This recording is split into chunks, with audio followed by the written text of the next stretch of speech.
Hello बच्चों, let's see this question. The law which indicate the relationship between the solubility of a gas in a liquid and pressure. तो देखिए बच्चों, solubility of a gas in a liquid की बात करें, solubility of gas in a liquid and pressure. तो law को देखिए, कभी भी solubility of gas in a liquid को दिखाना, या इस लॉ को जो रिप्रेजेंट किया था उनका नाम था Henry law. According to Henry law बच्चों, हेनरी लॉ क्या होता है, जब भी गैस इन लिक्विड हो, जब भी गैस इन लिक्विड हो मतलब, तो उस केस में आपको क्या बताना रहे. तो गैस इन लिक्विड का जो मिक्सचर होता है ना, उसकी सॉल्युबिलिटी की बात करें तो गैस इन लिक्विड में क्या होता है, जब भी तो हेनरी लॉ के अकॉर्डिंग क्या होता है, P इज इक्वल टू होता है KH इंटू एक्स.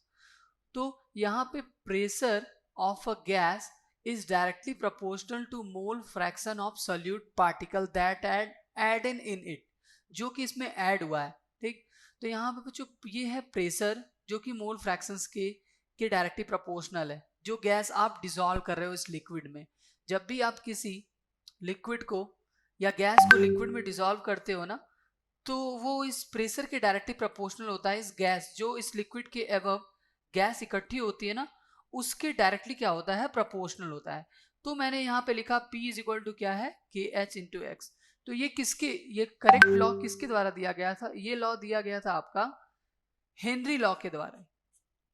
रॉड्स के द्वारा क्या दिया गया था, रॉड्स तो बच्चों लिक्विड और लिक्विड प्रेशर के लिए था. जब भी आप लिक्विड लिक्विड का वेपर प्रेशर देखा जा रहा था, तो rods law is valid for liquid liquid. अब यहाँ पे लिक्विड लिक्विड का इफ वेपर प्रेशर की बात करें, तो लिक्विड लिक्विड वेपर प्रेशर में ही हमें रॉड्स लॉ के बारे में बताया गया था. ठीक है, हेनरी लॉ तो वैलिड ही नहीं था. हेनरी लॉ तो इस करेक्ट रिलेशनशिप को वैलिड है, लेकिन रॉड्स लॉ वैलिड नहीं था. ये लिक्विड लिक्विड के लिए था. और लोअरिंग ऑफ वेपर प्रेशर क्या था, वेपर प्रेशर तब लोअर किया जाता था जब कोई नॉन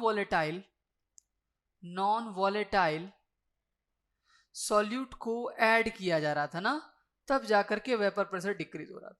तो यहाँ पे हमारा सॉल्युबिलिटी का कोई लेना देना नहीं है थर्ड ऑप्शन से.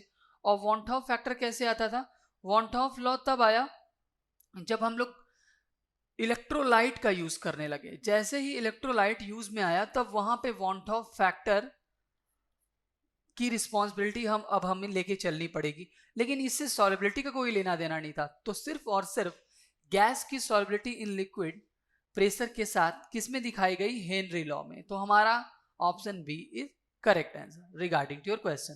Best of luck.